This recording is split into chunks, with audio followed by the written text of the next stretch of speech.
Hello, welcome to BikeSocial. You join Mr. Hargreaves and I in the garden at BMW's HQ here in Farnborough, where, yes, you've guessed it, obviously from the title of the video, but also this great thing here.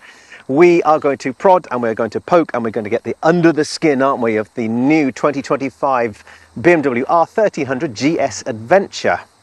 Because I think we've all seen the pictures online of this bike, and I think it's fair to say the reaction has been mixed.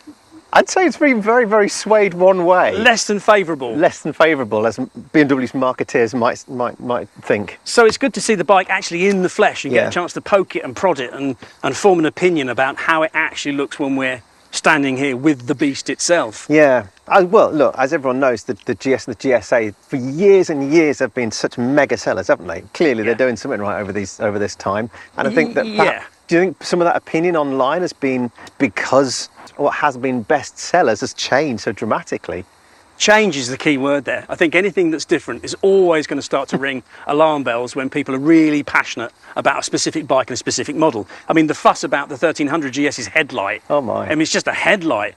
This whole bike is cause for a bit of fuss. So what do we think just looking at it now? Now we can stand here and kind of see the bulk of the bike. Because I thought in the pictures, it looked enormous. Yeah. That was the first thing, was like, it looked, and also the fact that it does look very visually different to the GS. It does. Which for the first time. Yeah, big time, because GS and GSA haven't been that visually different for so many years, and now all of a sudden you do. And I like that, but I was always a fan of, we talked about it, we did that 1300 versus 1250, didn't we, the GS video a while ago, and we talked about the aesthetics and how it looks and the styling, and I was a fan, I quite like the style of this. We spoke about it off camera even.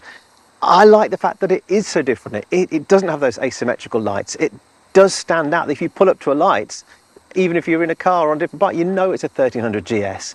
Yeah. And this takes it to like an extreme, doesn't it? Exactly, because now you'll know that this is a GSA. I mean, before, you know, if you squint, you could see a GS or a GSA and not really be kind of, is that the big tank? Or the bars this is really distinctly different.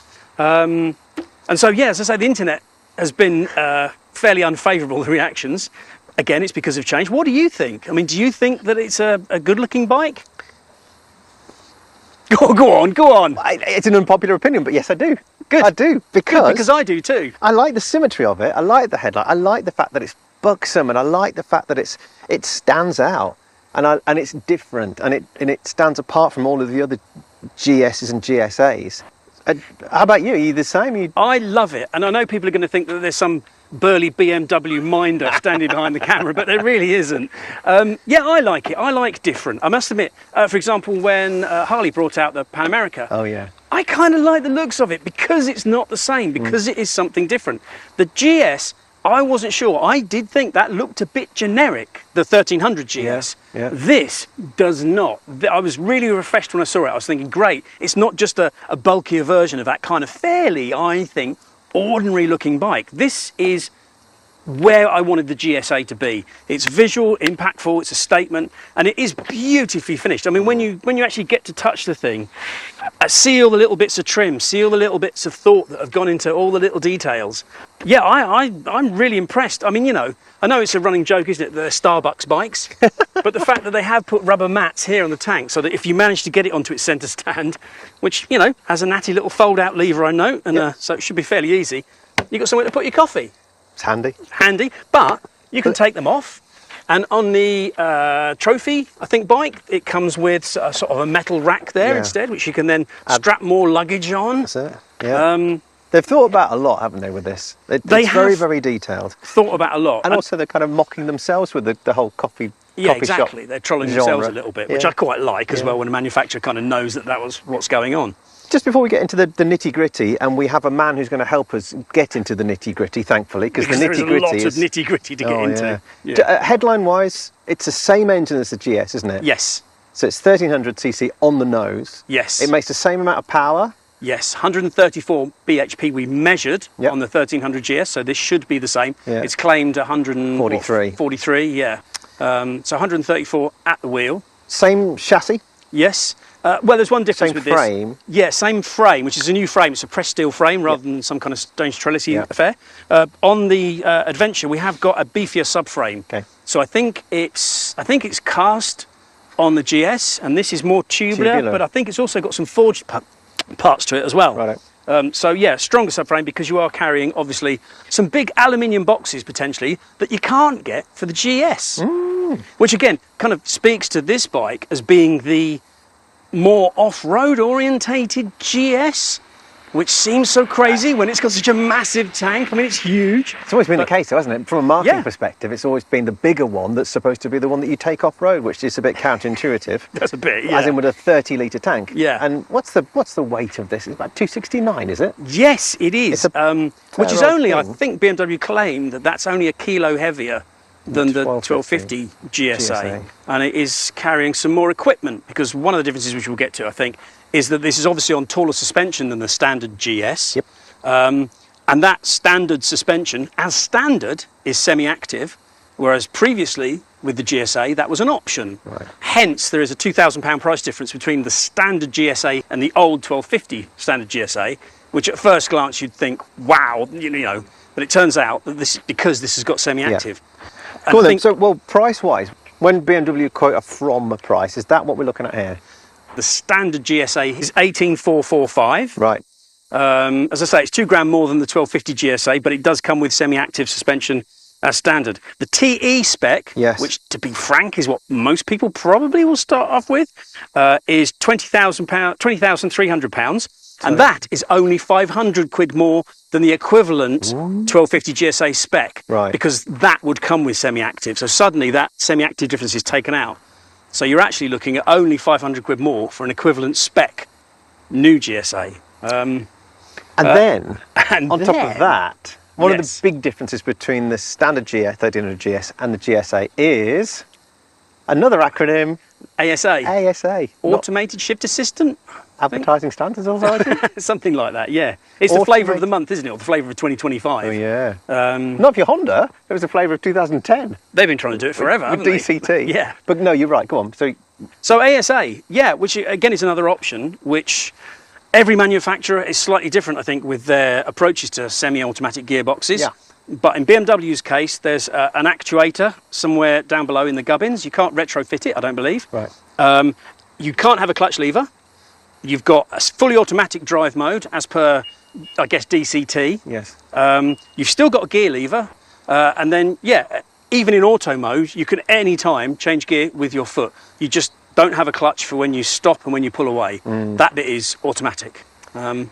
A lot of time motorcycling has been that 5, 7, 10 years behind cars, and we've seen it in cars for some time, haven't we? Now paddle shift or auto, you know, what's it called, Tiptronic. That's it. Yeah. For so many years with your hand. So motorcycling is coming along. We've got Yamaha, KTM, BMW clearly. Yeah. Honda DCT. Who have I missed? I missed someone. I don't know if you have. No, but I'm sure everyone else will jump on board fairly soon. Yeah. Just making everyone's ride experience easier. Yes, I mean, there is a little conspiracy theory, if you want to get into it, that it is foreshadowing electric bikes and getting us used to not having to change gear. And there is also the emissions argument, which says that if you let the bike change gear, then the manufacturer can determine the most ecologically sound way of using your bike. So it will change gear for you. I don't want to get too much of a rabbit hole here, but wouldn't it be funny if it was the reverse? So we've had motorcycling for all these years with electronic this and automated that, and all of a sudden someone went, I know, we're going to introduce a clutch and a lever where you've got to do it yourself. If it was the other way around. Yes, it would be a funny old world if that was the case, but that's not the case. No. Anyway, so yeah, ASA is a 700 quid option. 700? Yes. Oh, okay. Which again sounds a bit kind of introductory offer perhaps, but that's where it is at the moment. Blimey. So there's a lot more to talk about, isn't there, in terms of specs, in terms of options, in terms of different models. We know there's 4 different colours, that's for sure. Yeah. Several different wheel types even. There's a whole... I mean, I feel sorry really for the dealers who are going to try and sell these things. It's an enormous matrix. And we have just seen a matrix of seat height options for the bike. Yes. And it took up a whole sheet of A4. It goes on forever. Yeah. Because you can go down to... In a landscape. Yeah, I think I've got the figures here. You can go down to about 790 mil, yes, all the way up to 915 with different suspension and seat options. But I know someone, we know someone who can tell us in much greater detail about all those options. Thank goodness. Should we wheel him in? Let's get him in. Joining us now is Steve Pitt, who is BMW Motorrad UK's Product Manager. Steve, hello. Thanks for coming. Thank you. Hope you Thank brought you your very much. fountain of knowledge with you. I will try my best. Simon, shoot. Steve, okay, well look, the trim options for this bike are quite extreme. Let's start at the top. What are the colour options? So colour options start with the simple base colour, which is the red with the silver tank, which we've got here. We also do a GS Trophy colourway, which is the red, white and blue colour scheme. Not too dissimilar to what we see on the current GS. That's what we called the rally. Is that right? That's correct. Yeah. Yeah. So that was the rally, now it's the Trophy. It's the Trophy, GS Trophy. And then we have the triple black, which is predominantly black, although we now have the dark brushed aluminium tank, which really makes it all sparkle. And then the top of the range is the option 719 Karakorum. Karakorum? Karakorum, yeah. Right, okay, that's the one that's the sort of the green and the gold, looks a bit like the Travis Pastrana. What's it called, Tramontana? Tarantula. Yeah, so we have the Tramontana on the GS, which is a metallic green, whereas on the GSA it's a matte green. It's a sort of a matte, flatter sort of finish. Yeah. Okay, that's cool. With gold smoke wheels. Right, okay, so they're the sort of four basic colourways then. Yeah. And then, but then we've now got the base model, we have the TE as before. There are sort of several different trim options because the triple black comes with a different level of trim. Is there any chance you can just give us an idea of what those different options are? Yeah, so the model range now, there's going to be 3 bikes in the range. So you're going to have the base bike, then you're going to have the TE, and then you'll have the TE ASA. Oh, of course, yeah. Okay, so the TE will come with the gear shift assist Pro, whereas the ASA version will come with the automated shift. I understand. So those are some of the key differences between. So the TE models have very similar spec to the outgoing GSA TE. So you've got your navigation, you've got your pannier fastenings, and so on, and gear shift assist. As part of it. Okay, and I was saying earlier that one of the differences between the base 1250 GSA and the 1300 GSA, which is significantly more expensive, I think, isn't it, than the base 1250 GSA? What does that come with to justify that extra price? So what the new bike comes with, the 1300 GSA, comes with heated grips, keyless ride, dynamic suspension adjustment as well, which used to be an option on the previous model. So those are probably the key areas of, and you've got the integrated headlights as well. I see. Were an option, albeit most TEs that were out there had that on there because it was part of that model. Yeah, I see. So the base GSA 1300 GSA comes with a lot of stuff that was optional on the previous bike, but now it comes as standard, hence the price increase. Gotcha. Okay, but when you get to the TE spec of the bike, which, can we just run through that again? Sorry if I missed that. What was the TE spec? So the roughly? TE spec, you're getting navigation, preparation, you're getting the pannier fastenings, you're getting, damn it, I've forgotten it. Are we getting the engine bars on TE No, spec? engine bars are standard on the base bike now. Right, okay. Heated grips come standard on base bike. We're getting the rider modes. Oh, yeah, of course. As an additional feature. And the radar cruise, is that? That will be an option on the bike. So that's now an option, but it's not standard on the TE? It's not standard on the right, TE, that's still a no. I felt that wasn't something that somebody would want all the time. Yes, so it's an option to add to the bike in the same way we do it with the 1300 GS. Wow. So it sounds like you can buy you can spec any 1300 GSA into any spec, is that right? Correct, yeah. You can start with the base bike and the customer can choose what they want to put on the bike. You literally sit there in your configurator, building your own bike. And you could get lost in there, couldn't you? You could get lost in there because we've not even talked about, obviously, the adaptive vehicle height control. Right. Both a standard one and a comfort one now, so it gives you different. There's two different vehicle height. Okay. And you can still adjust the seats, can't you? You can still adjust the seats underneath manually. So there's a 20mm adjustment in the seat as well. And different seats. A plethora of different seats. Pillion seats as well. Yeah, what you get with the seats now, if you go with the comfort, so on the option 719 colourway and the triple black, you get the comfort seats, which gives you seat heating as well. Right. The GS Trophy comes with a flat rally seat. Right. But you can put the pillion package on there and get the comfort seats. So you can have the GS Trophy colourway, but with the comfort of the pillion seats. I'm confused. Okay, yeah, no, that's all good so far. Right, I'm beginning to understand. I think the bottom line is you need to go on and play with the configurator if you want to work out what you can do. You do, or visit your retailer. Or that, yeah. Steve, I've noticed a few different wheel options as well. There's are they forged cast? Those spokes? Obviously the bike comes standard with spoke wheels. These are these ones. And you've got a choice between black or gold. Gold will come with the option 719 colour scheme and with the GS Trophy, but we do also do an enduro forged wheel as well. Okay. Which is actually a weight saving of 1.8 kilos as well over the spoke wheels. They're interchangeable between the trim levels, Wow. so yeah, different models. Yeah. Blimey. There is one question I've got. Can I just check a couple of technical nerdy questions? Because I'm quite interested in, now I understand this is the same system on the 1300 GS and on the GSA, which is now called, I think it's either Evo Telelever or Telelever Evo. I think it's Evo Telelever.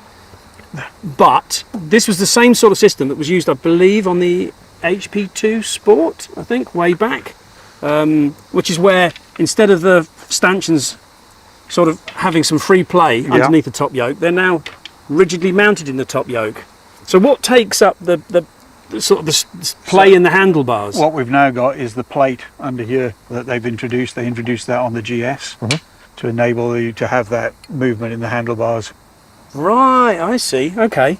Well, there you go. I didn't even notice that on the 1300 GS when we did that test. We didn't even complain of any form of vibration, did we, through the handlebars? Oh God, and certainly no movement under dynamically, under load, when you're braking and when you're coming back off. In fact, the opposite. The bike felt much more planted. It was like kind of something's going on. Yeah, that's right. And there it is. There's the answer. That's it.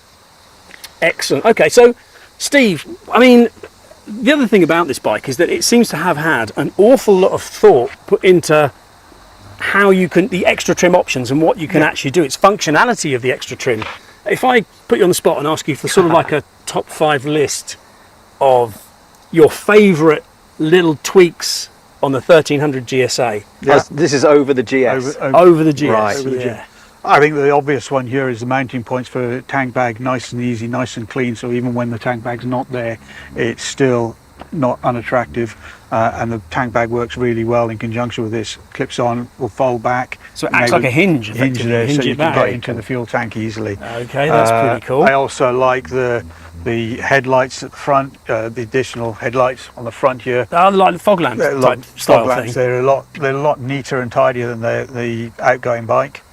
On this bike we don't have it, but on the GS Trophy and also the triple black, you've got a larger radiator guard cover here, which enables us to put some mounting points on there, so you can put some bags on there as well, which is pretty cool. That's cool. The engine bars, which are standard on the bike, have got these extra bit here. Which I'm guessing is to help you pull the bike upright when it's fallen over? Yeah, there's a couple of reasons for it. One is it's more comfortable when you're putting your legs out straight, but the main one is it stops the bike from tipping over when you drop, if you do have the misfortune of dropping it. Okay. I thought there were GoPro mounting options. Well, yeah, I thought they were footrests. We live in the world of influencing. I was going to say, for influencers, this is an ideal place to put them. Yeah. And then the other one then we've got, obviously, is the pannier fastenings, completely different to the GS and also the outgoing bike. You'll notice that on these, on the left hand side, there's power. Yeah, come back round and show me that. Yeah, so you've got a power point just on this side, which enables you to have, you've got a USB connection in there, so you can connect your phone or whatever, or your GoPro camera,